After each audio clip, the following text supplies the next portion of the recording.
CTV ನ್ಯೂಸ್ಗೆ ಸ್ವಾಗತ. ನಾನು ಲಾವಣ್ಯ ರವಿಚಂದ್ರ. ಮೊದಲಿಗೆ ಮುಖ್ಯಾಂಶಗಳು.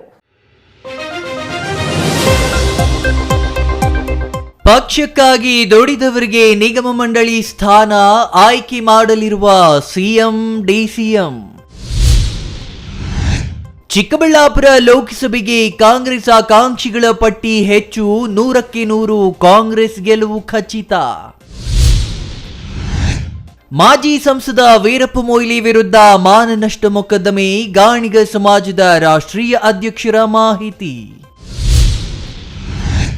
ಜಿಲ್ಲಾಡಳಿತ ಭವನದ ಮುಂದೆ ಗ್ರಾಮ ಪಂಚಾಯಿತಿ ನೌಕರರ ಪ್ರತಿಭಟನೆ, ಬೇಡಿಕೆ ಈಡೇರಿಕೆಗೆ ಆಗ್ರಹ. ವಾರ್ತೆಗಳ ವಿವರ. ನಿಗಮ ಮಂಡಳಿ ಆಯ್ಕೆ ವಿಚಾರದಲ್ಲಿ ರಾಜ್ಯ ಮಟ್ಟದ ಆಯ್ಕೆಯಾಗಿರುವ ಕಾರಣ ಮುಖ್ಯಮಂತ್ರಿ ಮತ್ತು ಉಪಮುಖ್ಯಮಂತ್ರಿಗಳು ತೀರ್ಮಾನ ಕೈಗೊಳ್ಳಲಿದ್ದಾರೆ ಎಂದು ಜಿಲ್ಲಾ ಉಸ್ತುವಾರಿ ಸಚಿವ ಡಾಕ್ಟರ್ ಎಂಸಿ ಸುಧಾಕರ್ ಹೇಳಿದ್ದಾರೆ.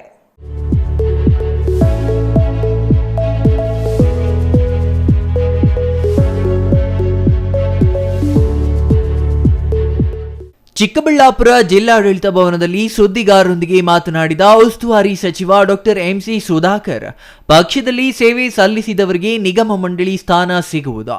ನಿಗಮ ಮಂಡಳಿ ವಿಚಾರ ರಾಜ್ಯ ಮಟ್ಟದಲ್ಲಿ ಚರ್ಚೆಯಾಗಲಿದೆ. ಜಿಲ್ಲಾ ಮಟ್ಟದಲ್ಲಿದ್ದಾಗ ನಮ್ಮ ಅಭಿಪ್ರಾಯ ಕೇಳುತ್ತಾರೆ. ರಾಜ್ಯ ಮಟ್ಟದಲ್ಲಿ ಸಿಎಂ ಮತ್ತು ಡಿಸಿಎಂ ತೀರ್ಮಾನ ಮಾಡುತ್ತಾರೆ ಎಂದರು. ಪಕ್ಷದ ಕಾರ್ಯಕರ್ತರಾಗಿ ಪಕ್ಷಕ್ಕೆ ದುಡಿದವರಿಗೆ ಮತ್ತು ಟಿಕೆಟ್ ವಂಚಿತರಾಗಿರುವವರಿಗೆ ನಿಗಮ ಮಂಡಳಿ ಸ್ಥಾನ ಸಿಗುವುದು. ಹೈಕಮಾಂಡ್ಗೆ ಪರಮಾಧಿಕಾರ ಇದೆ ಎಂದು ಹೇಳಿದ್ರು. ಅಯೋಧ್ಯೆ ಶ್ರೀರಾಮನನ್ನ ಬಿಜೆಪಿಗೆ ಜೆಪಿಎ ಮಾಡಿಕೊಟ್ಟಿಲ್ಲ. ರಾಮ ಮಂದಿರ ಉದ್ಘಾಟನೆಯಾಗಿದೆ, ಅದು ದೈವ ಕಾರ್ಯ. ಅದು ಈಗ ಮುಗಿದಿದೆ. ಮುಂದೆ ಲೋಕಸಭಾ ಚುನಾವಣೆಯಲ್ಲಿ ಅವರ ಸಾಧನೆಗಳನ್ನ ಜನರಿಗೆ ಹೇಳಲಿ ಎಂದು ಸಚಿವರು ಸವಾಲು ಹಾಕಿದ್ರು. ಉದ್ಯೋಗ ಎಲ್ಲಿ, ಬೆಲೆ ಏರಿಕೆ ಯಾಕೆ ನಿಯಂತ್ರಣಕ್ಕೆ ತಂದಿಲ್ಲ, ಜನರಿಗೆ ಆದ ಅನುಕೂಲ ಅನಾನುಕೂಲದ ಬಗ್ಗೆ ಅವರು ಹೇಳಲಿ ಎಂದ್ರು. ದೇವರನ್ನ ಯಾರಿಗೂ ಜೆಪಿಎ ಮಾಡಿಕೊಟ್ಟಿಲ್ಲ. ಭಾವನಾತ್ಮಕವಾಗಿ ಬಳಸಿಕೊಳ್ಳುವುದು ಒಳ್ಳೆಯದಲ್ಲ. ಸಿಎಂ ಸಿದ್ದರಾಮಯ್ಯ ಜೈ ಶ್ರೀರಾಮ್ ಎಂದು ಘೋಷಣೆ ಕೂಗಿದ್ರು. ಸಿಎಂ ಸಿದ್ದರಾಮಯ್ಯ ನನ್ನ ಪಕ್ಕದ ತಾಲೂಕಿಗೆ ಬಂದಿದ್ರು. ಅಲ್ಲಿ ರಾಮನ ದೇವಸ್ಥಾನ, ಆಂಜನೇಯ ದೇವಸ್ಥಾನ ಇದೆ ಎಂದ್ರ. ಗ್ರಾಮದಲ್ಲಿ ಬಂದು ಜೈ ಶ್ರೀರಾಮ್ ಎಂದು ಕೂಗಿದ್ರು. ನಾನು ಈ ಹಿಂದೆ ನಾಸ್ತಿಕನಾಗಿದ್ದೆ, ಈಗ ಆಸ್ತಿಕನಾಗಿದ್ದೇನೆ ಎಂದು ಸಿದ್ದರಾಮಯ್ಯ ಹೇಳಿದ್ದಾರೆ ಎಂದ್ರ. ನಿಗಮ ಮಂಡಳಿಗಳ ವಿಚಾರದಲ್ಲಿ ಜಿಲ್ಲೆ ಮಟ್ಟದಲ್ಲಿ ಮತ್ತೊಂದರ ಮಟ್ಟದಲ್ಲಿದ್ದಾಗ ನಮ್ಮ ಅಭಿಪ್ರಾಯ ಕೇಳ್ತಾರೆ. ರಾಜ್ಯ ಮಟ್ಟದಲ್ಲಿ ಆಗ್ತಕ್ಕಂಥ ಅಭಿಪ್ರಾಯಗಳು ಮುಖ್ಯಮಂತ್ರಿಗಳು, ನಮ್ಮ ಉಪಮುಖ್ಯಮಂತ್ರಿಗಳು, ಏನು ನಮ್ಮ ಪಕ್ಷದ ಅಧ್ಯಕ್ಷರಾಗಿರ್ತಕ್ಕಂಥ ಡಿ ಕೆ ಶಿವಕುಮಾರ್ ಅವರು ಹೈಕಮಾಂಡ್ ಮಟ್ಟದಲ್ಲಿ ಅದನ್ನು ಶಾಸಕರನ್ನ ನೇಮಕ ಮಾಡೋಂಥದ್ದು ಇರ್ಬೋದು. ಕೆಲವರು ಕಾರ್ಯಕರ್ತರು ಯಾರು ಪಕ್ಷದ ಟಿಕೆಟಿಂದ ವಂಚಿತರಾಗಿರ್ತಕ್ಕಂಥವ್ರು ಇರ್ಬೋದು, ಅವರ ಹೈಕಮಾಂಡ್ ಹಂತದಲ್ಲಿ ಮೇಲೆ ಮಟ್ಟದಲ್ಲಿ ಚರ್ಚೆ ಆಗುತ್ತೆ. ಅದ್ರ ಬಗ್ಗೆ ನಮ್ಮನ್ನು ಯಾರು ಕೇಳುವಂಥ ಅವಶ್ಯಕತೆಯೂ ಇಲ್ಲ. ಅವ್ರಿಗೆ ಅದು ಪರಮಾಧಿಕಾರ ಇದೆ, ಅವ್ರು ತೀರ್ಮಾನ ಮಾಡ್ತಕ್ಕಂಥದ್ದಕ್ಕೆ ನಾವೆಲ್ಲ ಬದ್ಧರಾಗಿದ್ದೀವಿ. ಈಗ ನೋಡಿ, ಅದು ಭಾಳ ತಪ್ಪು ಕೆಲಸ. ಪ್ರಜಾಪ್ರಭುತ್ವದಲ್ಲಿ ಇವತ್ತು ಪ್ರತಿಯೊಬ್ಬರಿಗೂ ಅವ್ರದ್ದೇ ಆದಂಥ ಅಭಿಪ್ರಾಯಗಳಿರ್ತದೆ. ಸರ್ಕಾರದ ಪರ ಇರ್ಬೋದು, ವಿರುದ್ಧ ಇರ್ಬೋದು, ಅವರು ಧರಣಿ ಮಾಡೋಂಥದ್ದಕ್ಕೆ ಸ್ವಾತಂತ್ರ್ಯ ಇದೆ. ಆದರೆ ಒಂದು ಯಾತ್ರೆಯನ್ನು ಹಮ್ಮಿಕೊಂಡಿರ್ತಕ್ಕಂಥ ಸಂದರ್ಭದಲ್ಲಿ ಈ ರೀತಿ ಅಡ್ಡಿಪಡಿಸ್ತಾ ಇರ್ತಕ್ಕಂಥದ್ದು ಅವರ ಮನಸ್ಥಿತಿಯನ್ನು ಬಿಂಬಿಸ್ತದೆ. ಯಾವ ಮಟ್ಟಕ್ಕೆ ಅವರಿಗೆ ಅಧಿಕಾರದ ಮದ ಏರಿದೆ ಅಂತಕ್ಕಂಥದ್ದು ಆಗುತ್ತೆ. ಅದರಿಂದ ಅದು ಪ್ರಜಾಪ್ರಭುತ್ವದ ಒಂದು ವಿನಾಶಕ್ಕೆ ಇದು ಬಹುಶಃ ಇವೆಲ್ಲ ಕಾರಣಗಳು ಆಗ್ಬೋದು ಅಂತಕ್ಕಂಥದ್ದು ನಮ್ಮ ಅಭಿಪ್ರಾಯ. ಅಯೋಧ್ಯೆ ರಾಮನನ್ನ ಬಿಜೆಪಿ ಬ್ರ್ಯಾಂಡ್ ಮಾಡಿಕೊಂಡಿದೆ ಎಂಬ ಕಾಂಗ್ರೆಸ್ ಆರೋಪಕ್ಕೆ ಪ್ರತಿಕ್ರಿಯಿಸಿದ ಸಂಸದ ಬಿಎನ್ ಬಚ್ಚೇಗೌಡ, ಈ ರಾಷ್ಟ್ರದಲ್ಲಿ ಶ್ರೀರಾಮ ಎಲ್ಲರಿಗೂ ಬೇಕಾಗಿರುವ ದೇವರ. ಶ್ರೀರಾಮನ ಬಗ್ಗೆ ರಾಜಕೀಯ ಮಾಡುವುದು ಸರಿಯಲ್ಲ. ಧರ್ಮದ ವಿಚಾರವಾಗಿ ನಾವೆಲ್ಲರೂ ಒಂದೇ. ಸಂವಿಧಾನದಲ್ಲಿ ರಾಜಕೀಯ ಪಕ್ಷಗಳಿಗೆ ಅವಕಾಶವಿದೆ. ಹಿಂದೂ ಧರ್ಮ, ಸನಾತನ ಧಾರ್ಮಿಕ ವಿಚಾರದಲ್ಲಿ ತಾರತಮ್ಯ ಇರಬಾರದು ಎಂದರು. ತಾವು ಶ್ರೀರಾಮನ ಭಕ್ತ ಎಂದ ಸಂಸದರು, ಹೊಸಕೋಟೆ ತಾಲೂಕು ಬೆಂಡಿಗಾನಹಳ್ಳಿ ಗ್ರಾಮದವನಾಗಿದ್ದು 3 ಲಕ್ಷ ಖರ್ಚು ಮಾಡಿ ಶ್ರೀರಾಮನ ಹೆಸರಲ್ಲಿ ಪ್ರಸಾದ ಹಂಚಿದ್ದೇನೆ. ಶ್ರೀರಾಮನನ್ನ ನೋಡಲು ಕೋಟ್ಯಂತರ ಜನ ಅಯೋಧ್ಯೆಗೆ ಹೋಗ್ತಾ ಇದ್ದಾರೆ. ಅದು ಅವರ ನಂಬಿಕೆ ಮತ್ತು ಭಕ್ತಿಯಾಗಿದೆ ಎಂದ್ರ. ರಾಮ ಮಂದಿರ ಅದಕ್ಕೆ ಹೇಳ್ದೆ ನಾನು, ಇದಕ್ಕೆ ರಾಜಕೀಯನ ಬೆಳೆಸಬಾರ್ದು. ಇದು ಧರ್ಮದ ವಿಚಾರ. ಅದಕ್ಕೆ ನಾನು ಹೇಳಿದ್ದು, ಪತ್ರಿಕೆಗಳಲ್ಲಿ ಬರುತ್ತೆ, ಜನ ಮಾತಾಡ್ತಾರೆ, ಏನು ಬಿ ಜೆ ಪಿಯವರು ಇದನ್ನು ದುರುಪಯೋಗ ಪಡಿಸ್ಕೊತಾ ಇದ್ದಾರೆ, ಇದು ರಾಜಕಾರಣಕ್ಕೆ ಉಪಯೋಗ ಆಗ್ತದೆ ಅಂತ ಮಾಡ್ತಾ ಇದ್ದಾರೆ ಅಂತ. ಅದೆಲ್ಲ ಇಲ್ಲ. ಏನು 1900 ಅಂದರೆ 2019ರಲ್ಲಿ ಸುಪ್ರೀಂ ಕೋರ್ಟ್ ಕೊಟ್ಟ ತೀರ್ಮಾನದ ಪ್ರಕಾರ ಇವತ್ತು ಅಲ್ಲಿ 4 ವರ್ಷ 2023ಕ್ಕೆ ಅಲ್ಲಿ ಪ್ರಾರಂಭ ಆದಂಥದ್ದು ಭಾಳ ವಿಶೇಷ. ಭಾಳಷ್ಟು ದಾನಿಗಳು ಕೋಟ್ಯಾಂತರ ರೂಪಾಯಿ ದಾನವನ್ನು ಕೊಟ್ಟಿದ್ದಾರೆ. ಕಿರೀಟ ಆ ರೀತಿಯೇ 11 ಕೋಟಿ ಅಂತಾರೆ, ಕೆಲವರು 100 ಕೋಟಿ ಚಿನ್ನದ 16 ಕೋಟಿ ಚಿನ್ನವನ್ನು ದಾನ ಮಾಡಿದ್ದಾರೆ. ಬಿಹಾರಲ್ಲಿ, ಪಾಟ್ನಾದಲ್ಲಿ, ಸೂರತ್ತಲ್ಲಿ. ಹೀಗೆ ಭಕ್ತಾದಿಗಳಿಗೆ ಭಕ್ತಿ ಬೇಕ್ರಿ, ಭಕ್ತಿಯಿಂದ ಮುಕ್ತಿ ಆ ದೃಷ್ಟಿಯಲ್ಲಿ ಹೋಗಿರ್ತಕ್ಕಂಥದ್ದು. ನಾನು ರಾಮನ ಭಕ್ತ. ಆದ್ದರಿಂದ ನಿನ್ನೆ ಮುಖ್ಯಮಂತ್ರಿಗಳೇ ನನ್ನ ತಾಲೂಕು ಪಕ್ಕದಲ್ಲೇ ಕಾರ್ಯಕ್ರಮ ಅಲ್ಲಿ ಬಂದಿದ್ದರು. ಇದೇ ರೀತಿ ರಾಮರ ದೇವಸ್ಥಾನ, ಆಂಜನೇಯ ಸ್ವಾಮಿ ದೇವಸ್ಥಾನ. Jangalahalli Ashwath, CTV news, Chikkaballapur.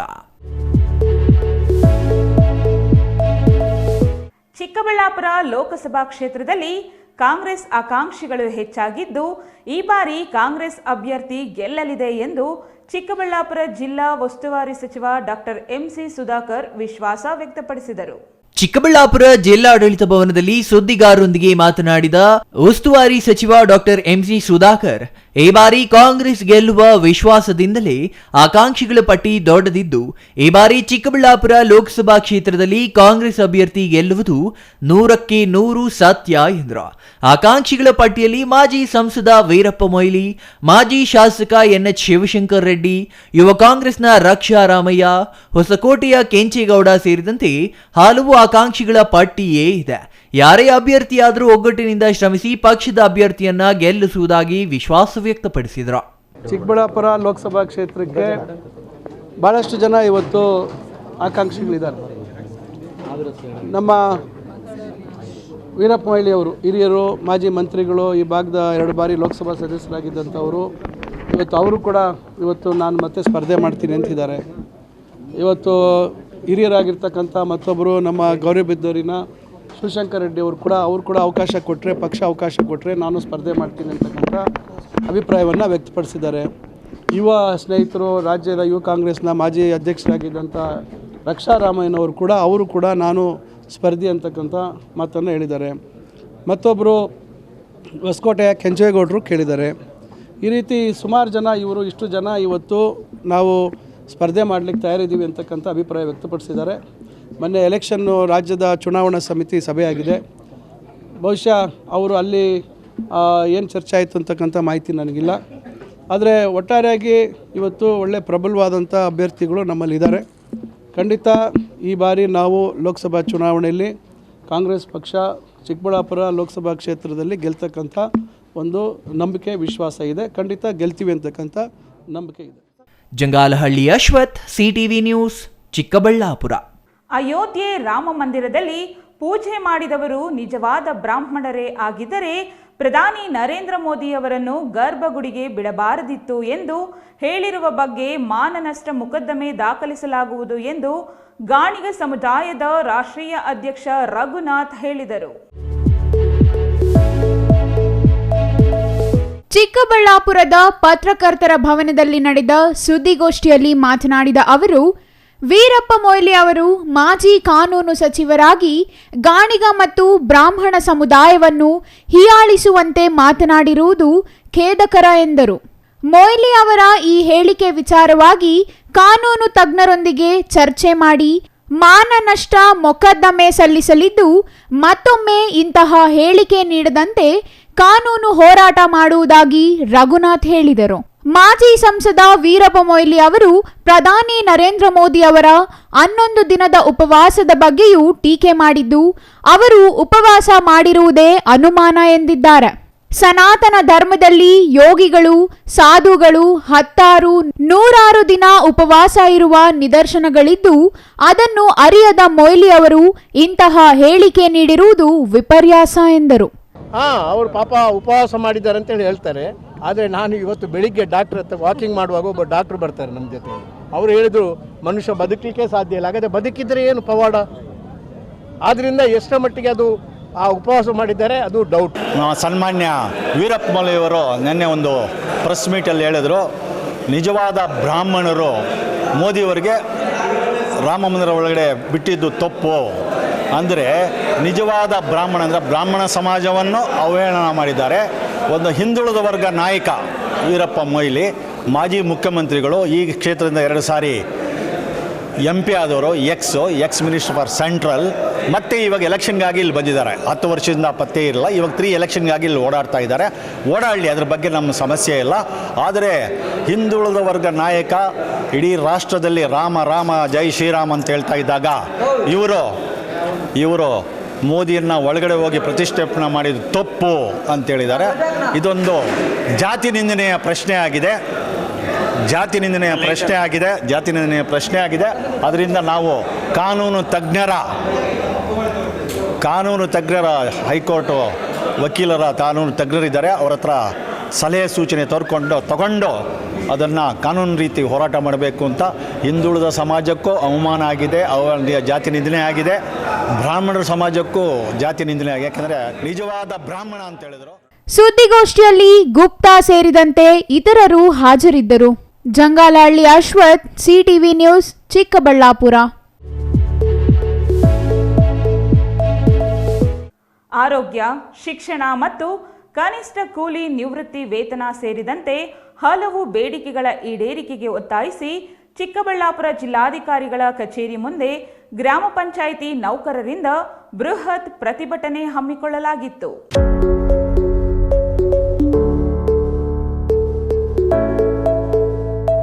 ಆರೋಗ್ಯ, ಶಿಕ್ಷಣ ಮತ್ತು ಕನಿಷ್ಠ ಕೂಲಿ ನಿವೃತ್ತಿ ವೇತನ ಮುಂತಾದ ಬೇಡಿಕೆಗಳಿಗೆ ಒತ್ತಾಯಿಸಿ ಚಿಕ್ಕಬಳ್ಳಾಪುರ ಜಿಲ್ಲಾ ಕಚೇರಿ ಮುಂದೆ ಗ್ರಾಮ ಪಂಚಾಯಿತಿ ನೌಕರರು ಬೃಹತ್ ಪ್ರತಿಭಟನೆ ನಡೆಸಿದ್ದು, ಈ ವೇಳೆ ಮಾತನಾಡಿದ CITU ಜಿಲ್ಲಾಧ್ಯಕ್ಷೆ ಗಂಜಿಗುಂಟೆ ಲಕ್ಷ್ಮೀದೇವಮ್ಮ, ಬೇಡಿಕೆಗಳ ಈಡೇರಿಸುವಂತೆ ನಿನ್ನೆಯಿಂದ ಆಯಾ ಜಿಲ್ಲೆಗಳಲ್ಲಿ ಸಂಸತ್ ಕಚೇರಿಗಳ ಮುಂದೆ ಅನಿರ್ದಿಷ್ಟ ಪ್ರತಿಭಟನೆ ಹಮ್ಮಿಕೊಳ್ಳಲಾಗಿದೆ. ಬಿಜೆಪಿ 2ನೇ ಆಡಳಿತ ಅವಧಿ ಮುಗಿಯುವ ಕೊನೆ ಬಜೆಟ್ನಲ್ಲಾದರೂ ಬೇಡಿಕೆ ಈಡೇರಿಸುವಂತೆ ಒತ್ತಾಯಿಸಲಾಗಿದೆ ಎಂದರು. ಇಂದು ರಾಜ್ಯ ಗ್ರಾಮ ಪಂಚಾಯಿತಿ ನೌಕರರ ಸಂಘದ ಚಿಕ್ಕಬಳ್ಳಾಪುರ ಜಿಲ್ಲಾ ಸಮಿತಿ ಕಾರ್ಯಕರ್ತರು ಕನಿಷ್ಠ ವೇತನ ಹೆಚ್ಚಳ, ಕನಿಷ್ಠ ಪಿಂಚಣಿ ಸೇರಿದಂತೆ ಹಲವಾರು ಬೇಡಿಕೆಗಳ ಈಡೇರಿಕೆಗೆ ಒತ್ತಾಯಿಸಿ ಪ್ರತಿಭಟನೆ ಮುಂದುವರಿಸಿದ್ದಾರೆ ಎಂದರು. ಪ್ರತಿಭಟನೆಯಲ್ಲಿ ಗ್ರಾಮ ಪಂಚಾಯಿತಿ ನೌಕರರ ಜಿಲ್ಲಾ ಕಾರ್ಯದರ್ಶಿ KN ಪಾಪಣ್ಣ, CITU ಮುಖಂಡ ಸಿದ್ದಗಂಗಪ್ಪ, ಆಂಜನೇಯ ರೆಡ್ಡಿ, ಮುನಿಕೃಷ್ಣಪ್ಪ ಮತ್ತಿತರರು ಹಾಜರಿದ್ದರು. ಕರ್ನಾಟಕ ರಾಜ್ಯ ಗ್ರಾಮ ಪಂಚಾಯಿತಿ ನೌಕರರ ಸಂಘದ ವತಿಯಿಂದ ಚಿಕ್ಕಬಳ್ಳಾಪುರ ಜಿಲ್ಲೆಯ ಗ್ರಾಮ ಪಂಚಾಯಿತಿ ನೌಕರರ ಸಂಘದ ವತಿಯಿಂದ, ಅಂದರೆ ನಮ್ಮ ಗ್ರಾಮ ಪಂಚಾಯಿತಿಯಲ್ಲಿ ಕೆಲವೊಂದು ನೌಕರರನ್ನು ನಾವು ಬೇರೆ ಬೇರೆ ಸೇವೆಗಳಿಗೆ ಅವರನ್ನು ತಗೊಂಡಿರ್ತೀವಿ. ವಾಟರ್ಮ್ಯಾನ್ ಇರ್ಬೋದು, ಹೀಗೇ ಸ್ವಚ್ಛತಾ ಕೆಲಸ ಮಾಡ್ತಕ್ಕಂತಹ ಸಿಬ್ಬಂದಿಗಳಿರ್ಬೋದು, ಇವ್ರನ್ನೆಲ್ಲ ತಗೊಂಡಿದ್ದಾರೆ. ಅವರೆಲ್ಲರೂ ಕೂಡ ಮಿನಿಮಮ್ ವೇಜು ಏನು ಕೊಡಬೇಕೋ ಆ ಕೊಡ್ತಕ್ಕಂಥ ಕೆಲಸವನ್ನು ಗ್ರಾಮ ಪಂಚಾಯಿತಿಗಳು ಮಾಡಬೇಕು ಅನ್ನೋದು ಕೇಳ್ತಾ ಇದ್ದಾರೆ. ಹಾಗೆಯೇ PF, ESI ಅವುಗಳನ್ನು ಕೂಡ ಸಮರ್ಪಕವಾಗಿ ಕೊಡ್ತಾ ಇಲ್ಲ, ಅದನ್ನು ಕೂಡ ಕೊಡ್ತಕ್ಕಂಥ ಕೆಲಸ ಆಗಬೇಕು. ಸಮಾನ ಕೆಲಸಕ್ಕೆ ಸಮಾನ ವೇತನವನ್ನು ಕೊಡಿ ಅಂತಕ್ಕಂಥದ್ದನ್ನು ಕೇಳ್ತಾ ಇದ್ದಾರೆ. ಹೀಗೆ ಒಟ್ಟು 12 ಬೇಡಿಕೆಗಳನ್ನು ಪಟ್ಟಿ ಮಾಡಿಬಿಟ್ಟು ಇದನ್ನು ಭಾರತ ಸರ್ಕಾರಕ್ಕೆ ಮತ್ತು ಕರ್ನಾಟಕ ಸರ್ಕಾರಕ್ಕೆ ಕಳಿಸ್ಕೊಡ್ತಕ್ಕಂಥ ಕೆಲಸವನ್ನು ಮಾಡಬೇಕು ಅನ್ನೋದು ಅವ್ರ ಬೇಡಿಕೆಯಾಗಿದೆ. ಜೊತೆಗೆ ಗ್ರಾಮ ಪಂಚಾಯಿತಿ ಏನು ವಾಟರ್ಮೆನ್ನು, ಬಿಲ್ ಕಲೆಕ್ಟ್ರು ಈ ಥರ ಸಿಬ್ಬಂದಿಗಳಿರ್ತಾರೆ, ಅವರೇನಾದರೂ ಅಕಾಲಿಕವಾಗಿ ಏನಾದರೂ ಮರಣ ಹೊಂದಿದಂಥ ವ್ಯಕ್ತಿಗಳು ಯಾರಿದ್ದಾರೆ ಅವರ ಕುಟುಂಬದ ವರ್ಗದವರಿಗೆ ಅನುಕಂಪದ ನೌಕರಿಯನ್ನು ಕೊಡ್ತಕ್ಕಂಥ ನಿಟ್ಟಿನಲ್ಲಿಯೂ ಕೂಡ ಮಾಡಿಕೊಡಬೇಕು ಅನ್ನೋದು ಮತ್ತೊಂದು ಬೇಡಿಕೆ ಇದೆ. ಜೊತೆಗೆ ನೌಕರರು ಯಾರು ಕೆಲಸವನ್ನು ಮಾಡ್ತಾಯಿದ್ದಾರೆ ಅವರೆಲ್ಲರಿಗೂ ಕೂಡ ಸಕಾಲದಲ್ಲಿ ಪೇಮೆಂಟ್ ಆಗಬೇಕು, ಪೇಮೆಂಟನ್ನು ಕೊಡಿಸ್ಬೇಕು ಎಂತಕ್ಕಂಥದ್ದಿದೆ. ಹಾಗೆಯೇ ಗ್ರಾಮ ಪಂಚಾಯಿತಿ ಒಳಗಡೆ ನೌಕರಿ ಸಿಕ್ತಂಥವರು ಯಾರಿರ್ತಾರೆ ಅವರಿಗೆ ಗ್ರೇಡ್ 2 ಬಿಲ್ ಕಲೆಕ್ಟ್ರು ಇಂಥ ಹುದ್ದೆಗಳು ಖಾಲಿಯಾದಾಗ ಪ್ರಮೋಷನನ್ನು ಕೊಡ್ತಕ್ಕಂಥ ವಿಷಯದಲ್ಲಿ ನಮಗೆ ಪ್ರಮೋಷನನ್ನು ಕೂಡ ಕಲ್ಪಿಸಿಕೊಡ್ಬೇಕೆಂಬತಕ್ಕಂಥ ಬೇಡಿಕೆ ಇದೆ. ಹೀಗಾಗಿ ಹಲವಾರು ಬೇಡಿಕೆಗಳನ್ನು ಇಟ್ಟು ಇವತ್ತು ಶಾಂತಿಯುತವಾಗಿ ಪ್ರತಿಭಟನೆಯನ್ನು ಮಾಡಿ ಇವತ್ತು ಜಿಲ್ಲಾಡಳಿತಕ್ಕೆ ಮನವಿಯನ್ನು ಸಲ್ಲಿಸಿದ್ದಾರೆ. ಹಾಗಾಗಿ ಅವರಿಗೊಂದು ಸಲಹೆಯನ್ನು ಕೂಡ ಕೊಟ್ಟಿದ್ದೀನಿ. ಗ್ರಾಮ ಪಂಚಾಯಿತಿಯಲ್ಲಿರ್ತಕ್ಕಂಥ ಸಮಸ್ಯೆಗಳ ಬಗ್ಗೆ ಜಿಲ್ಲಾ ಪಂಚಾಯಿತಿಯ COರ್ ಅವರ ಅಧ್ಯಕ್ಷತೆಯಲ್ಲಿ ಒಂದಿಷ್ಟು ಏನು ಸಂಘದ ಅಧ್ಯಕ್ಷರು ಮತ್ತು ಪದಾಧಿಕಾರಿಗಳಿದ್ದೀರಿ ಅವರು ಸೇರಿಕೊಂಡು ತಮ್ಮ ಏನು ಡಿಮ್ಯಾಂಡ್ಸ್ ಇದೆ ಅದನ್ನು ಅವ್ರ ಹತ್ರ ಚರ್ಚೆ ಮಾಡಿದರೆ ಕೆಲವೊಂದು ನಮ್ಮ ಜಿಲ್ಲಾ ಮಟ್ಟದಲ್ಲಿ ತೀರ್ಮಾನ ತೆಗೆದುಕೊಳ್ತಕ್ಕಂಥವು ಏನಿದ್ದಾವೆ ನಮ್ಮ ಲಿಮಿಟಲ್ಲಿ ಅಂಥವುಗಳಿಗೆ ಒಂದಿಷ್ಟು ಪರಿಹಾರಗಳನ್ನು ಕೊಡ್ಬೋದು. ಇನ್ನು ಕೆಲವೊಂದನ್ನು ರಾಜ್ಯ ಸರ್ಕಾರದ ಮಟ್ಟದಲ್ಲಿ ಪಾಲಿಸಿ ಮ್ಯಾಟ್ರ್ಗಳಿರ್ತವೆ, ಅದನ್ನು ರಾಜ್ಯ ಸರ್ಕಾರದ ಮಟ್ಟಕ್ಕೆ ಅದನ್ನು ಕಳಿಸ್ತಕ್ಕಂಥ ಒಂದು ಕೆಲಸವನ್ನು ಮಾಡ್ತಾಯಿದ್ದೀವಿ.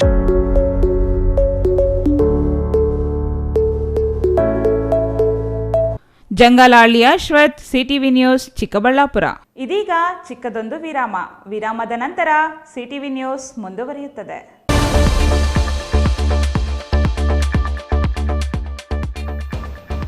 ನೀವು ಪತ್ರಕರ್ತರಾಗಬೇಕೇ? ಎಲ್ಲಿದೆ ಸುವರ್ಣಾವಕಾಶ. ಬೆಂಗಳೂರು ಮತ್ತು ಬೆಂಗಳೂರು ಗ್ರಾಮಾಂತರ, ತುಮಕೂರು, ಕೋಲಾರ, ಬಂಗಾರಪೇಟೆ, ಕೆಜಿಎಫ್, ಶ್ರೀನಿವಾಸಪುರ ಮತ್ತು ಮುಳಬಾಗಿಲು ತಾಲೂಕುಗಳ ಯುವಕರು ಸಂಪರ್ಕಿಸಬಹುದು. ಅಶ್ವತ್ಥ ನಾರಾಯಣ ಎಲ್ 9535611141.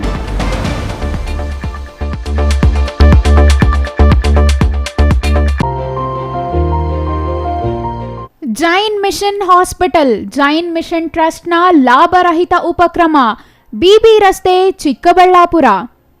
ಇನ್ನು ಮುಂದೆ ಹೆಚ್ಚಿನ ಚಿಕಿತ್ಸೆಗಾಗಿ ಬೆಂಗಳೂರಿಗೆ ಹೋಗಬೇಕು ಎಂಬ ಚಿಂತೆ ಬೇಡ. ಚಿಕ್ಕಬಳ್ಳಾಪುರದ ಮೊಟ್ಟ ಮೊದಲ ಅತ್ಯಾಧುನಿಕ ತಂತ್ರಜ್ಞಾನ, ಗುಣಮಟ್ಟದ ವೈದ್ಯಕೀಯವನ್ನು ಒಳಗೊಂಡ ಏಕೈಕ ಆಸ್ಪತ್ರೆ ಜೈನ್ ಮಿಷನ್ ಹಾಸ್ಪಿಟಲ್. ದಿನದ 24 ಗಂಟೆಗಳು ನೆಬುಲೈಸೇಷನ್, ಹೆರಿಗೆ, ಐಸಿಯು, ಟ್ರಾಮ್ ಸೆಂಟರ್, ಆಂಬ್ಯುಲೆನ್ಸ್ ಸೇವೆಗಳು ಲಭ್ಯವಿದೆ. ಜೈನ್ ಮಿಷನ್ ಆಸ್ಪತ್ರೆಯು 4 ಅಂತಸ್ತಿನ ಕಟ್ಟಡವನ್ನು ಒಳಗೊಂಡಿದ್ದು 100 ಹಾಸಿಗೆಗಳುಳ್ಳ ಸುಸಜ್ಜಿತವಾದ ಆಸ್ಪತ್ರೆಯಾಗಿದೆ. ಅಲ್ಲದೆ ಸುಧಾರಿತ ಲ್ಯಾಬ್ ಸೌಲಭ್ಯಗಳು, ಎಕ್ಸ್ರೇ, ಓಟಿ ಕಾಂಪ್ಲೆಕ್ಸ್, ಲ್ಯಾಬ್ ಸೇವೆಗಳು, ಒಳಗಿನ ರೋಗಿಗಳು, ಸಾಮಾನ್ಯ ಸೇವೆಗಳು ಲಭ್ಯವಿದೆ. 24 ಗಂಟೆಗಳ ತುರ್ತು ಸೇವೆಗಳು, ಐಸಿಯು, ಎನ್ಐಸಿಯು, ಅಪಘಾತ ಮತ್ತು ತುರ್ತು ಚಿಕಿತ್ಸೆ, ಫಾರ್ಮಸಿ, ಆಂಬ್ಯುಲೆನ್ಸ್. ವಿರಾಮದ ನಂತರ ಸಿಟಿವಿ ನ್ಯೂಸ್ಗೆ ಸ್ವಾಗತ. ರಾಜ್ಯದ ಪ್ರಸಿದ್ಧ ಧಾರ್ಮಿಕ ಯಾತ್ರಾ ಸ್ಥಳಗಳಲ್ಲಿ ಅತಿ ಹೆಚ್ಚು ಆದಾಯ ಗಳಿಸುವ ದೇವಾಲಯಗಳಲ್ಲಿ ನಂಜನಗೂಡಿನ ನಂಜುಂಡೇಶ್ವರನ ದೇವಾಲಯವು ಒಂದಾಗಿದೆ. ಇಲ್ಲಿ ಮೂಲ ಸೌಲಭ್ಯ ಒದಗಿಸಲು ಅಧಿಕಾರಿಗಳು ಕ್ರಮ ವಹಿಸಲು ಸೂಚಿಸಲಾಯಿತು.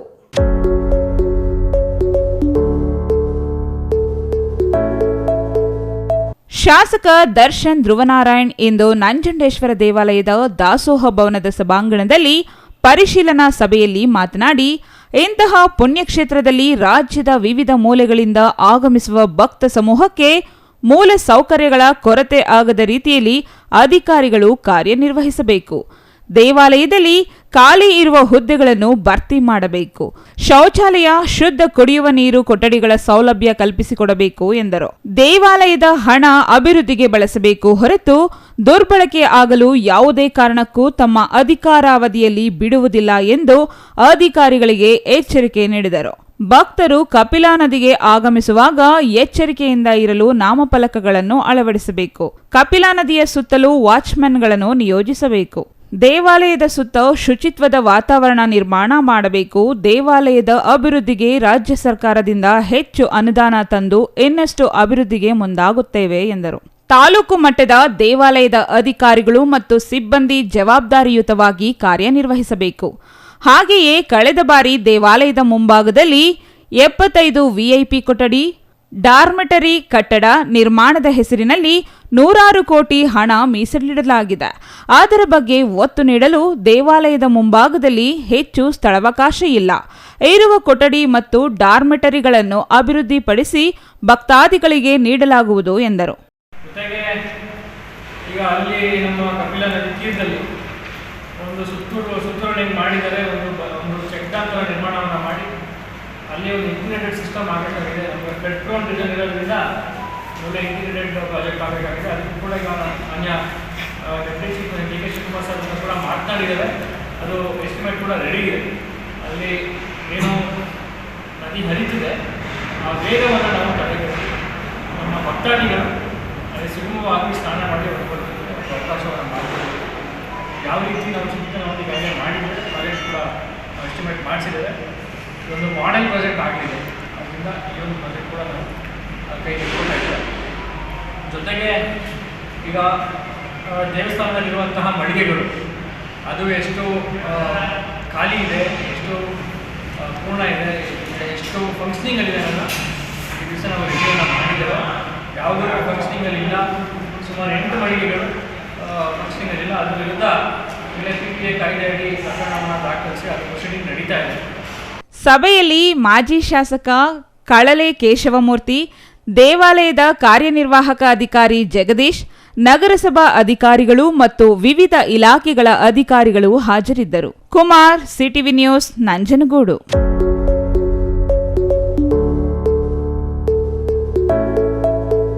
ಇತ್ತೀಚೆಗೆ ಹೆಣ್ಣಿನ ಮೇಲೆ ಶೋಷಣೆ, ದೌರ್ಜನ್ಯದ ಜೊತೆಗೆ ಬಾಲ್ಯ ವಿವಾಹಗಳು ಹೆಚ್ಚಾಗುತ್ತಿದ್ದು, ಇಂತಹ ಘಟನೆಗಳು ಗ್ರಾಮೀಣ ಪ್ರದೇಶದಲ್ಲಿ ಕಂಡುಬಂದರೆ ಪೊಲೀಸರಿಗೆ ಮತ್ತು ಸಂಬಂಧಪಟ್ಟ ಅಧಿಕಾರಿಗಳಿಗೆ ತಿಳಿಸುವಂತೆ ಜಿಲ್ಲಾ ಪಂಚಾಯಿತಿ ಕಾರ್ಯನಿರ್ವಾಹಕ ಅಧಿಕಾರಿ ಪದ್ಮಾ ಬಸಂತಪ್ಪ ಕೋರಿದರು.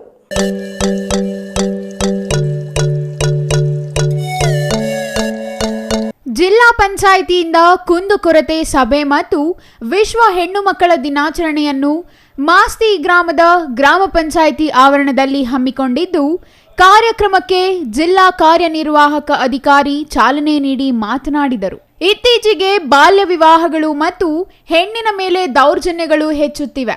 ಗ್ರಾಮೀಣ ಪ್ರದೇಶದಲ್ಲಿ ಬಾಲ್ಯ ವಿವಾಹ ಮತ್ತು ಹೆಣ್ಣು ಮಕ್ಕಳ ಮೇಲೆ ಲೈಂಗಿಕ ಕಿರುಕುಳ ಪ್ರಕರಣಗಳು ಕಂಡುಬಂದರೆ ಕೂಡಲೇ ಪೊಲೀಸರಿಗೆ ಮತ್ತು ಸಂಬಂಧಪಟ್ಟ ಅಧಿಕಾರಿಗಳ ಗಮನಕ್ಕೆ ತಂದರೆ ಸೂಕ್ತ ಕ್ರಮ ಕೈಗೊಳ್ಳಲಾಗುವುದು ಎಂದರು. ಕುಂದುಕೊರತೆ ಸಭೆಯಿಂದ ಹಳ್ಳಿಗಳಲ್ಲಿರುವ ಸಮಸ್ಯೆಗಳನ್ನು ಪರಿಹರಿಸಲಾಗುವುದು.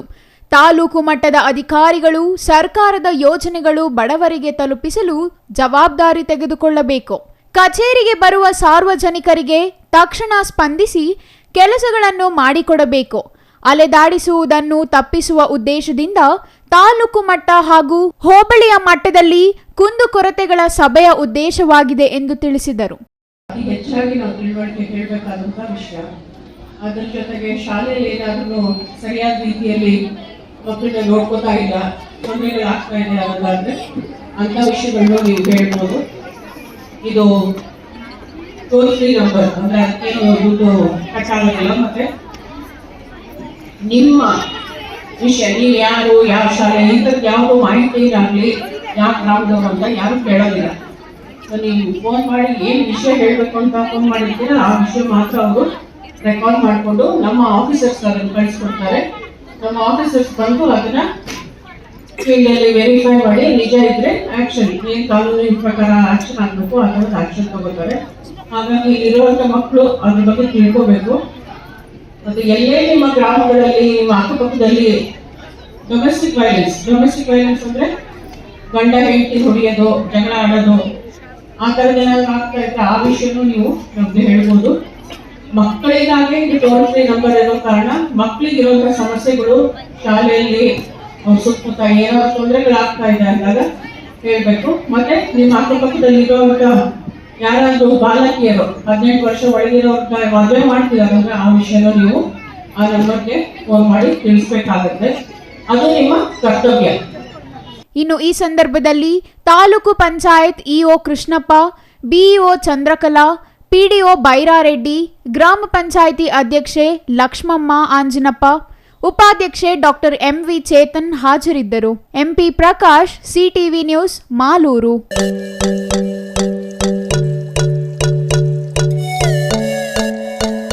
ಭಾವಚಿತ್ರ ಇರುವ ಮತದಾರರ ಕರಡು ಪಟ್ಟಿಯನ್ನು ಜಿಲ್ಲೆಯ 4 ತಾಲೂಕುಗಳ ಕಚೇರಿ, ಗ್ರಾಮ ಪಂಚಾಯಿತಿ, ನಗರಸಭೆ ಸೇರಿದಂತೆ ಎಲ್ಲ ಸರ್ಕಾರಿ ಕಚೇರಿಗಳಲ್ಲಿ ಪ್ರಕಟಿಸಲಾಗಿದೆ.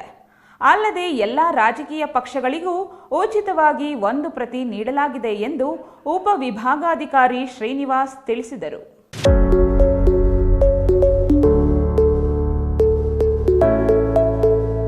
ದೊಡ್ಡಬಳ್ಳಾಪುರ ನಗರದಲ್ಲಿರುವ ಉಪವಿಭಾಗಾಧಿಕಾರಿ ಕಚೇರಿಯಲ್ಲಿ ನಾನಾ ರಾಜಕೀಯ ಪಕ್ಷಗಳ ಅಧ್ಯಕ್ಷರು ಹಾಗೂ ಮುಖಂಡರೊಂದಿಗೆ ನಡೆದ ಸಭೆಯಲ್ಲಿ ಮಾತನಾಡಿದ ಅವರು, ಮತದಾರರ ಪಟ್ಟಿ ಪರಿಷ್ಕರಣೆ ಪ್ರತಿ ವರ್ಷ ನಡೆಯಲಿದೆ. 2024ರ ಮತದಾರರ ಪಟ್ಟಿ ಪರಿಷ್ಕರಣೆಗೆ ಕರಡು ಪ್ರತಿಯನ್ನ ಕಳೆದ ಅಕ್ಟೋಬರ್ನಲ್ಲಿ ಪ್ರಕಟಿಸಲಾಗಿತ್ತು. ಅಲ್ಲದೆ ಮತದಾರರ ಕರಡು ಪಟ್ಟಿಯ ಕುರಿತು ಆಕ್ಷೇಪಣೆಗಳು ನಿಗದಿತ ನಮೂನೆಯಲ್ಲಿ ಡಿಸೆಂಬರ್ 9ರೊಳಗೆ ಮತಗಟ್ಟೆ ಅಧಿಕಾರಿಗಳಿಗೆ ಸಲ್ಲಿಸಬೇಕು ಎಂದು ಸೂಚಿಸಲಾಗಿತ್ತು. ಜೊತೆಗೆ ನವೆಂಬರ್ 18, 19 ಹಾಗೂ ಡಿಸೆಂಬರ್ 2ರಂದು ವಿಶೇಷ ಮತಗಟ್ಟೆ ಆಂದೋಲನ ನಡೆಸಲಾಗಿತ್ತು. ಮತದಾರರು ಹಾಗೂ ರಾಜಕೀಯ ಪಕ್ಷಗಳ ಮುಖಂಡರಿಂದ ಬಂದಿರುವ ಆಕ್ಷೇಪಣೆಗಳನ್ನು ಡಿಸೆಂಬರ್ 26ರೊಳಗೆ ಇತ್ಯರ್ಥಗೊಳಿಸಿ 2024ರ ಮತದಾರರ ಪಟ್ಟಿಯನ್ನು ಸಿದ್ಧಪಡಿಸಿ ಪ್ರಕಟಿಸಲಾಗಿದೆ ಎಂದರು. ಜಿಲ್ಲೆಯಲ್ಲಿ ಈಗ ಪ್ರಕಟಿಸಿರುವ ಮತದಾರರ ಅಂತಿಮ ಪಟ್ಟಿಯಲ್ಲಿ ಜಿಲ್ಲೆಯ 4 ತಾಲೂಕುಗಳಿಂದ 8,85,068 ಮತದಾರರು ಇದ್ದಾರೆ. ಇದರಲ್ಲಿ 4,38,024 ಪುರುಷರು, 4,46,904 ಮಹಿಳೆಯರು ಹಾಗೂ 140 ಇತರೆ ಮತದಾರರು ಇದ್ದಾರೆ. 12,418 ವಿಶೇಷಚೇತನ ಮತದಾರರು ಜಿಲ್ಲೆಯಲ್ಲಿದ್ದಾರೆ. ಜೊತೆಗೆ 21,425 ಮಂದಿ 80 ವರ್ಷ ಮೇಲ್ಪಟ್ಟವರಿದ್ದಾರೆ. ಸೇವಾ ಮತದಾರರು 124 ಮಂದಿ ಇದ್ದಾರೆ ಎಂದು ಉಪವಿಭಾಗಾಧಿಕಾರಿ ಶ್ರೀನಿವಾಸ್ ತಿಳಿಸಿದರು. ಸೊ ಈ ನಾವು ಕರಡು ಮತದಾನ ಪಟ್ಟಿಯನ್ನು 27/10/2023 ನಾವು ಪ್ರಚುರಪಡಿಸಿದ್ವಿ. ಆಕ್ಷೇಪಣೆಗಳನ್ನು ಸಲ್ಲಿಸಲು 12/1/2024 ಕೂಡ ನಾವು ಟೈಮ್ ಕೊಟ್ಟಿದ್ವಿ. ಈ ದಿನ ನಾವು ಅಂತಿಮ ಮತದಾನ ಪಟ್ಟಿಯ ಒಂದು ಪ್ರಕಟಣೆ ಮಾಡ್ತಾ ಇದ್ದೀವಿ. ಸೊ ನಮ್ಮಲ್ಲಿ ಒಟ್ಟು 1,137 ಪೋಲಿಂಗ್ ಸ್ಟೇಷನ್ಸ್ಗಳಿದ್ದಾವೆ. ಸೊ ವೋಟರ್ಸ್ ಬಂದರೆ 8,85,068 ಜನ ವೋಟರ್ಸ್ ನಮ್ಮಲ್ಲಿ ಇದ್ದಾರೆ. ಅದರಲ್ಲಿ ಪುರುಷ ಮತದಾರರು 4,38,024 ಆದರೆ ಮಹಿಳಾ ಮತದಾರರು 4,46,904 ಅಂದರೆ ಮಹಿಳಾ ಮತದಾರರು ನಮ್ಮಲ್ಲಿ ಹೆಚ್ಚಿಗೆ ಇದ್ದಾರೆ ಸ್ವಲ್ಪ. ಇತರೆ ಅದರ್ ಟ್ರಾನ್ಸ್ಜೆಂಡರ್ಸ್ 140 ಇದ್ದಾರೆ. ಹಾಗೆ ಮುಂದುವರೆದು ಸರ್ವಿಸ್ ವೋಟರ್ ಕೂಡ 124 ಜನ ಇದ್ದಾರೆ. ನಮ್ಮಲ್ಲಿ ಎಲೆಕ್ಟರ್ ಟು ಪಾಪ್ಯುಲೇಷನ್ ಏನು ರೇಷಿಯೋ ಇದೆ ಅದು ಕೂಡ ಹೆಲ್ತಿ ಆಗಿದೆ, ಅದು 69.67 ಇದೆ. ಜೆಂಡರ್ ರೇಷಿಯೋ ಅಂದರೆ ಪ್ರತಿ 1000 ಪುರುಷ ಮತದಾರರಿಗೆ ಎಷ್ಟು ಮಹಿಳಾ ಮತದಾರರು ಇದ್ದಾರೆ ಅಂತ ಕನ್ಸಿಡರ್ ಮಾಡಿದ್ರೆ ಅದರಲ್ಲಿ 1,020 ಮತದಾರರು ಪ್ರತಿ 1000 ಮತದಾರರಿಗೆ 1,020 ಅಂದರೆ ಮಹಿಳಾ ಮತದಾರರು ಜಾಸ್ತಿ ಇದೆ. ಅದೇ ರೀತಿ ಯಂಗ್ ವೋಟರ್ಸ್ ಅಂದರೆ 18 ವರ್ಷದಿಂದ 19 ವರ್ಷ ಯಾರ್ಯಾರಿದ್ದಾರೆ ಅಂತ ಪರಿಗಣಿಸಿದ್ರೆ ಈ ಬಾರಿ ನಾವು ಡ್ರಾಪ್ ರೋಲ್ಗೂ ಮತ್ತು ಇಲ್ಲಿಗೂ ಕಂಪೇರ್ ಮಾಡಿದ್ರೆ ಸೊ ವಿ ಹ್ಯಾವ್ ಡನ್ ಅಂದರೆ ತುಂಬ ಅತ್ಯುತ್ತಮವಾದ ಒಂದು ಎಲ್ಲ ರೀತಿಯ ಎಲ್ಲ ಒಂದು ಪ್ರಚುರಪಡಿಸಿದ್ರೆ ಮಾನ್ಯ ಜಿಲ್ಲಾಧಿಕಾರಿಗಳ ನಿರ್ದೇಶನದ ಮೇರೆಗೆ ನಮ್ಮದು ಮೊದಲು 1.67% ಇತ್ತು, 1.46% ಇತ್ತು. ಅದನ್ನು 2.15% ಮಾಡಿದೆ. ಅಂದರೆ ಲಾಸ್ಟು ಯಾವುದು ಕಾಲೇಜಸ್ ಇದೆ, ಡಿಗ್ರಿ ಕಾಲೇಜಸ್ ಅದರಲ್ಲೆಲ್ಲ ಮಾನ್ಯ ಜಿಲ್ಲಾಧಿಕಾರಿಗಳಿಂದ ಹಿಡ್ಕೊಂಡು ಅಪರ ಜಿಲ್ಲಾಧಿಕಾರಿಗಳು, ನಾನು ಕೂಡ ಎಲ್ಲ ತಹಸೀಲ್ದಾರ್, ಇಒ, ಒಂದು ನಗರಸಭಾ ಕಮಿಷನರ್ ಎಲ್ಲರೂ ಕೂಡ ಒಂದು ಟೀಮಾಗಿ ವರ್ಕ್ ಮಾಡಿ ಅದನ್ನು ಪ್ರಚುರಪಡಿಸೋದ್ರಿಂದ 2.15% ಆಫ್ ಯಂಗ್ ವೋಟರ್ಸ್ನ ಎನ್ರೋಲ್ ಮಾಡಲಿಕ್ಕೆ ಅವಶ್ಯಕತೆ ಇದೆ. ಅಂದರೆ ನಮ್ಮಲ್ಲಿ ಈ ಸಲ 19,090 ಮತದಾರರು ಯಂಗ್ ವೋಟರ್ಸ್ ಇದ್ದಾರೆ.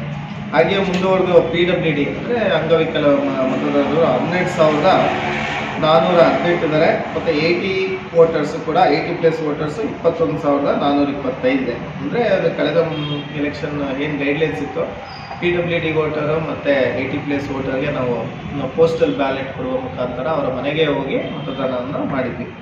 Mahesh, CTV news, Doddaballapura.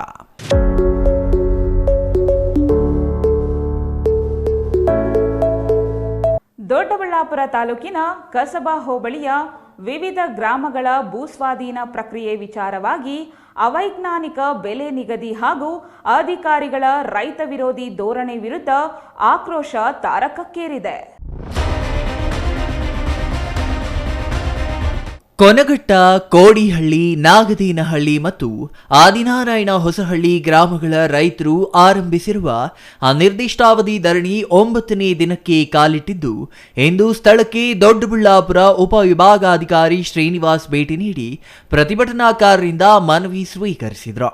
ಈ ವೇಳೆ ಮಾತನಾಡಿದ ಸ್ಥಳೀಯ ಮುಖಂಡ ಜಿ ಲಕ್ಷ್ಮೀಪತಿ, ಕೈಗಾರಿಕೆ ಸೇರಿದಂತೆ ಇತರೆ ಉದ್ದೇಶಗಳಿಗೆ ಸರ್ಕಾರ ರೈತರ ಕೃಷಿ ಭೂಮಿ ಸ್ವಾಧೀನ ಮಾಡಿಕೊಳ್ಳುವಾಗ ಕೇಂದ್ರ ಸರ್ಕಾರ ಜಾರಿಗೆ ತಂದಿರುವ 2013ರ ಭೂಸ್ವಾಧೀನ ನಿಯಮವನ್ನು ಕಡ್ಡಾಯವಾಗಿ ಪಾಲಿಸಬೇಕು. ಕೇಂದ್ರ ಸರ್ಕಾರ ಮಾಡಿರುವ ಕಾನೂನುಗಳನ್ನು ಬದಿಗೊತ್ತಿರುವ ಅಧಿಕಾರಿಗಳು ತಮಗೆ ಇಷ್ಟ ಬಂದ ರೀತಿಯಲ್ಲಿ ವರ್ತಿಸುತ್ತಿರುವುದಾಗಿ ರೈತರು ಆರೋಪಿಸಿದ್ದಾರೆ. ದೊಡ್ಡಬಳ್ಳಾಪುರ ತಾಲೂಕಿನ ನಾಗದೇನಹಳ್ಳಿ, ಕೋನಘಟ್ಟ, ಕೋಡಿಹಳ್ಳಿ, ಆದಿನಾರಾಯಣ ಹೊಸಹಳ್ಳಿ ಗ್ರಾಮಗಳಿಗೆ ಸೇರಿರುವ 970 ಎಕರೆ, ಲಿಂಗನಹಳ್ಳಿ ಗ್ರಾಮದ ಸುತ್ತ 570 ಎಕರೆ ರೈತರ ಫಲವತ್ತಾದ ಭೂಮಿಯೇ ಅವರದೇ ಆದ ಮಾನದಂಡಗಳ ಆಧಾರದ ಮೇಲೆ ಬೆಲೆ ನಿಗದಿ ಮಾಡಿಕೊಂಡು ಬಲವಂತದ ಭೂಸ್ವಾಧೀನ ಮಾಡಿಕೊಳ್ಳಲು ಮುಂದಾಗಿರುವುದು ಖಂಡನೀಯ ಎಂದು ರೈತರು ದೂರಿದರು. ರೈತರ ಕೃಷಿ ಭೂಮಿಯನ್ನ ಕೈಗಾರಿಕಾ ಉದ್ದೇಶಗಳಿಗೆ ಸ್ವಾಧೀನಪಡಿಸಿಕೊಳ್ಳುವ ವೇಳೆ ಪಾಲಿಸಬೇಕಾದ ನಿಯಮಗಳನ್ನು ಅಧಿಕಾರಿಗಳು ಉಲ್ಲಂಘಿಸುವಂತಿಲ್ಲ.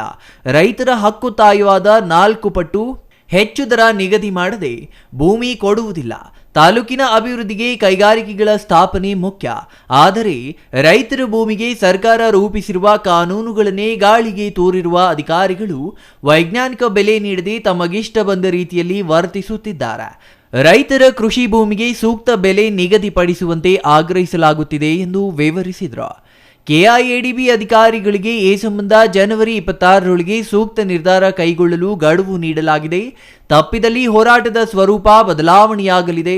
ಕೂಡಲೇ ಸೂಕ್ತ ಕ್ರಮ ಅಗತ್ಯ ಎಂದರು. ಮಾರ್ಗದಲ್ಲಿ ಶಾಂತಿಯುತ ಧರಣಿ ನಡೀತಾ ಇದೆ. ಅದು 26ರ ನಂತರ ಬೇರೆ ಸ್ವರೂಪ ತಡೀತದೆ. ಸುಭಾಷ್ ಚಂದ್ರ ಬೋಸ್ರವರ ಕ್ರಾಂತಿಕಾರಿ ಹೋರಾಟವಾಗಿ ಪರಿವರ್ತನೆಯಾಗಿ ಹೈವೇ ತಡೆ ಮತ್ತು ಇಲ್ಲಿನ ರಸ್ತೆ ತಡೆ ಎಲ್ಲ ರೀತಿಯ ನಾವು ಯಾವ್ಯಾವ ರೀತಿ ಮಾಡಬೇಕು ಅಂತ ಅಂದ್ಕೊಂಡಿದ್ದೀವೋ ಇನ್ನೊಂದು ಸಾರಿ ರೈತರೆಲ್ಲ ನಾವೆಲ್ಲ ಒಟ್ಟಿಗೆ ಸೇರಿ ಚರ್ಚೆ ಮಾಡಿ ಮುಂದಿನ ಹೋರಾಟದ ರೂಪುರೇಷೆಗಳನ್ನು ರೂಪಿಸಬೇಕಾಗ್ತದೆ. ಅದಕ್ಕೆ ಸರ್ಕಾರ ಮತ್ತು ಕೆಐಡಿಬಿ ಅಧಿಕಾರಿಗಳೇ ಹೊಣೆಗಾರಿಕೆ ಆಗ್ತಾರೆ ಮುಂದೆ ಆಗ್ತಕ್ಕಂಥ ಆಗುಹೋಗುಗಳಿಗೆ ಅಂತ ಈ ಸಂದರ್ಭದಲ್ಲಿ ಹೇಳ್ತಾ, ಆದ್ದರಿಂದ ಉಪವಿಭಾಗಾಧಿಕಾರಿಗಳು ನಮ್ಮ ಏನು ನಾವೀಗ ಮನವಿ ಸಲ್ಲಿಸ್ತಿದ್ದೀವಿ ಅದನ್ನು ಕೆಐಡಿಬಿ ಅಧಿಕಾರಿಗಳಿಗೆ, ಕೈಗಾರಿಕಾ ಸಚಿವರಿಗೆ, ಜಿಲ್ಲಾ ಉಸ್ತುವಾರಿ ಸಚಿವರಿಗೆ ಗಮನಕ್ಕೆ ತಂದು ಆದಷ್ಟು ಶೀಘ್ರ ನಮ್ಮ ಸಮಸ್ಯೆಯನ್ನು ಬಗೆಹರಿಸಲಿಕ್ಕೆ ಪ್ರಯತ್ನ ಮಾಡಬೇಕು ಅಂತ ಈ ಸಂದರ್ಭದಲ್ಲಿ ಉಪವಿಭಾಗಾಧಿಕಾರಿಗಳಲ್ಲಿ ಕೇಳಿಕೊಂಡು ಮನವಿ ಸ್ವೀಕರಿಸಿ ಮಾತನಾಡಿದ ಉಪವಿಭಾಗಾಧಿಕಾರಿ ಶ್ರೀನಿವಾಸ್, ರೈತರ ಮನವಿಯನ್ನ ಜಿಲ್ಲಾಧಿಕಾರಿಗಳ ಗಮನಕ್ಕೆ ತರಲಾಗುವುದು. ಅಲ್ಲದೆ ಉಸ್ತುವಾರಿ ಸಚಿವ ಕೆಎಚ್ ಮುನಿಯಪ್ಪ, ಕೈಗಾರಿಕಾ ಸಚಿವ ಎಂಬಿ ಪಾಟೀಲ್ ಅವರ ಗಮನಕ್ಕೂ ತರಲಾಗುವುದು. ಉನ್ನತ ಮಟ್ಟದಲ್ಲಿ ಸಭೆ ನಡೆಸಿ ಸಮಸ್ಯೆ ಬಗೆಹರಿಸಲಾಗುವುದು ಎಂದರು. Mahesh, CTV news, Doddaballapura.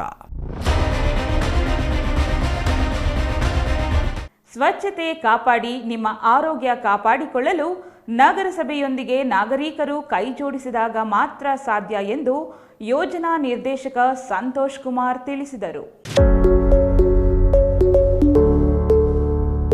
ಶಿಡ್ಲಘಟ್ಟ ಕೋಟೆ ವೃತ್ತದಲ್ಲಿ ಸ್ವಚ್ಛತಾ ಕಾರ್ಯಕ್ರಮ ಕುರಿತು ಬೀದಿ ನಾಟಕಕ್ಕೆ ಚಾಲನೆ ನೀಡಿ ಮಾತನಾಡಿದ ಅವರು, ಚಿಕ್ಕಬಳ್ಳಾಪುರ ಜಿಲ್ಲೆಯನ್ನ ಪ್ಲಾಸ್ಟಿಕ್ ಮುಕ್ತ ಜಿಲ್ಲೆಯನ್ನಾಗಿ ಮಾಡಲು ಜಿಲ್ಲಾಡಳಿತ ತೀರ್ಮಾನಿಸಿದೆ. ನಿಮ್ಮೆಲ್ಲರ ಸಹಕಾರ ಇದ್ದರೆ ಮಾತ್ರ ಪ್ಲಾಸ್ಟಿಕ್ ಮುಕ್ತ ಜಿಲ್ಲೆ ನಿರ್ಮಾಣವಾಗುತ್ತದೆ ಎಂದರು. ಮನೆ, ಅಂಗಡಿ, ಹೋಟೆಲ್ಗಳಲ್ಲಿ ಒಣಕಸ, ಹಸಿ ಕಸವನ್ನಾಗಿ ಪ್ರತ್ಯೇಕಿಸಿ ನಗರಸಭೆ, ಪುರಸಭೆಯ ಕಸದ ವಾಹನಗಳಿಗೆ ನೀಡಿದಾಗ ಮಾತ್ರ ನಗರದಲ್ಲಿ ಸ್ವಚ್ಛತೆ ಕಾಪಾಡಿಕೊಳ್ಳಬಹುದು ಎಂದರು. ಜಿಲ್ಲಾ ಉಸ್ತುವಾರಿ ಸಚಿವರು ಜಿಲ್ಲೆಯನ್ನ ಪ್ಲಾಸ್ಟಿಕ್ ಮುಕ್ತ ಮತ್ತು ಸ್ವಚ್ಛ ಜಿಲ್ಲೆಯನ್ನಾಗಿ ಮಾಡಲು ಪಣ ತೊಟ್ಟಿದ್ದು, ಜಿಲ್ಲಾಡಳಿತ ಈ ನಿಟ್ಟಿನಲ್ಲಿ ಹಲವು ಯೋಜನೆಗಳನ್ನು ರೂಪಿಸಿದೆ. ಜಿಲ್ಲಾಡಳಿತದೊಂದಿಗೆ ನಾಗರಿಕರು ಕೈ ಜೋಡಿಸಿದಾಗ ಮಾತ್ರ ಜಿಲ್ಲೆಯು ಪ್ಲಾಸ್ಟಿಕ್ ಮುಕ್ತ ಮತ್ತು ಸ್ವಚ್ಛ ಜಿಲ್ಲೆಯಾಗಲಿದೆ ಎಂದರು. ಕಲಾವಿದರ ತಂಡ ವಿಶೇಷ ವೇಷ ತೊಟ್ಟು ಪ್ಲಾಸ್ಟಿಕ್ ಬಳಕೆಯಿಂದ ಆಗುವ ದುಷ್ಪರಿಣಾಮಗಳ ಬಗ್ಗೆ ಬೀದಿ ನಾಟಕದ ಮೂಲಕ ಅರಿವು ಮೂಡಿಸಿದರು. ಇನ್ನು ಈ ಸಂದರ್ಭದಲ್ಲಿ ನಗರಸಭೆ ಪೌರಾಯುಕ್ತ ಮಂಜುನಾಥ್, ನಗರಸಭೆ ಸದಸ್ಯ ಅನಿಲ್ ಕುಮಾರ್, ನಾರಾಯಣಸ್ವಾಮಿ, ಎಸ್ ಮಂಜುನಾಥ್, ಮೌಲಾ, ಫುಡ್ ಮನೋಹರ್ ಇನ್ನೂ ಹಲವರು ಹಾಜರಿದ್ದರು. ಛಾಯಾ ರಮೇಶ್, ಸಿಟಿವಿ ನ್ಯೂಸ್, ಶಿಡ್ಲಘಟ್ಟ. ಇದೀಗ ಚಿಕ್ಕದೊಂದು ವಿರಾಮ. ವಿರಾಮದ ನಂತರ ಸಿಟಿವಿ ನ್ಯೂಸ್ ಮುಂದುವರಿಯುತ್ತದೆ. ರಾಮೂಸ್ ಫರ್ನಿಚರ್ ಪ್ಯಾರಡೈಸ್, ರಾಗ ಬಿಲ್ಡಿಂಗ್, ಬಿಬಿ ರಸ್ತೆ, ಚಿಕ್ಕಬಳ್ಳಾಪುರ. ನಮ್ಮ ಸಂಸ್ಥೆಯು 1994ರಿಂದ ಚಿಕ್ಕಬಳ್ಳಾಪುರ ಜಿಲ್ಲಾದ್ಯಂತ ಗ್ರಾಹಕರ ಬೇಡಿಕೆಗಳಿಗೆ ಅನುಗುಣವಾಗಿ ಗುಣಮಟ್ಟದಲ್ಲಿ ಯಾವುದೇ ರಾಜಿ ಇಲ್ಲದೆ ಉತ್ತಮ ಸೇವೆಯನ್ನ ಸಲ್ಲಿಸುತ್ತಾ ಬಂದಿದೆ. ನಮ್ಮಲ್ಲಿ ಆಕರ್ಷಕ ಕಲಾತ್ಮಕ ವಿನ್ಯಾಸಗಳುಳ್ಳ ವಿವಿಧ ಮಾದರಿಯ ಗೃಹಾಲಂಕಾರ teak wood furnitures, sofa set, dining tables, leather sofa set, office furnitures ಮತ್ತು ಬೆಡ್ರೂಮ್ ವಾರ್ಡ್ರೋಬ್ಸ್ ಅಂಡ್ ಕಾಟ್ಸ್ ಮತ್ತು ಇಟಾಲಿಯನ್ ಕಿಚನ್ ಮತ್ತು ನಿಮ್ಮ ಮನೆಯ ಎಲ್ಲ ಇಂಟೀರಿಯರ್ ಡಿಸೈನ್ ಅನ್ನ ನಿಮ್ಮ ಮನಸ್ಸಿಗೊಪ್ಪುವಂತೆ ಕೇವಲ 15 ದಿನಗಳಲ್ಲಿ ಮಾಡಿಕೊಡಲಾಗುತ್ತದೆ. ಜರ್ಮನ್ ಯಂತ್ರೋಪಕರಣಗಳಿಂದ ಕೂಡಿದ ಸ್ವಂತ ಫ್ಯಾಕ್ಟರಿಯನ್ನ ಹೊಂದಿದ್ದು ಎಲ್ಲ ರೀತಿಯ ಗ್ರಾಹಕರ ಕೈಗೆಟುಕುವ ಬೆಲೆಗಳಿಗೆ ತಕ್ಕಂತೆ ಫರ್ನಿಚರ್ಸ್ ಹಾಗೂ ಇಂಟೀರಿಯರ್ ಅನ್ನ ಮಾಡಿಕೊಡಲಾಗುತ್ತದೆ. ಇನ್ನೇಕೆ ತಡ, ಹಿಂದೆ ಭೇಟಿ ಕೊಡಿ ರಾಮೂಸ್ ಫರ್ನಿಚರ್ಸ್ ಪ್ಯಾರಡೈಸ್, ರಾಗ ಬಿಲ್ಡಿಂಗ್, ಬಿಬಿ ರಸ್ತೆ, ಚಿಕ್ಕಬಳ್ಳಾಪುರ. ವಿರಾಮದ ನಂತರ ಸಿಟಿವಿ ನ್ಯೂಸ್ಗೆ ಸ್ವಾಗತ. ಇದೀಗ ಸಂಕ್ಷಿಪ್ತ ಸುದ್ದಿಗಳು.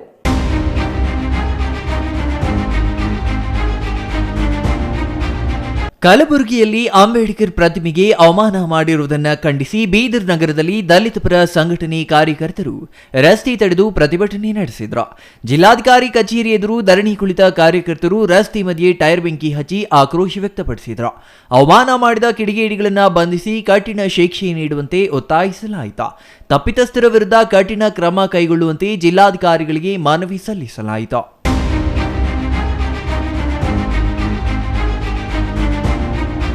ಕೊನೆಯದಾಗಿ ಮತ್ತೊಮ್ಮೆ ಮುಖ್ಯಾಂಶಗಳು. ಪಕ್ಷಕ್ಕಾಗಿ ದುಡಿದವರಿಗೆ ನಿಗಮ ಮಂಡಳಿ ಸ್ಥಾನ ಆಯ್ಕೆ ಮಾಡಲಿರುವ ಸಿಎಂ ಡಿಸಿಎಂ. ಚಿಕ್ಕಬಳ್ಳಾಪುರ ಲೋಕಸಭೆಗೆ ಕಾಂಗ್ರೆಸ್ ಆಕಾಂಕ್ಷಿಗಳ ಪಟ್ಟಿ ಹೆಚ್ಚು, 100ಕ್ಕೆ 100 ಕಾಂಗ್ರೆಸ್ ಗೆಲುವು ಖಚಿತ. ಮಾಜಿ ಸಂಸದ ವೀರಪ್ಪ ಮೊಯ್ಲಿ ವಿರುದ್ಧ ಮಾನನಷ್ಟ ಮೊಕದ್ದಮೆ, ಗಾಣಿಗ ಸಮಾಜದ ರಾಷ್ಟ್ರೀಯ ಅಧ್ಯಕ್ಷರ ಮಾಹಿತಿ. ಜಿಲ್ಲಾಡಳಿತ ಭವನದ ಮುಂದೆ ಗ್ರಾಮ ಪಂಚಾಯಿತಿ ನೌಕರರ ಪ್ರತಿಭಟನೆ, ಬೇಡಿಕೆ ಈಡೇರಿಕೆಗೆ ಆಗ್ರಹ.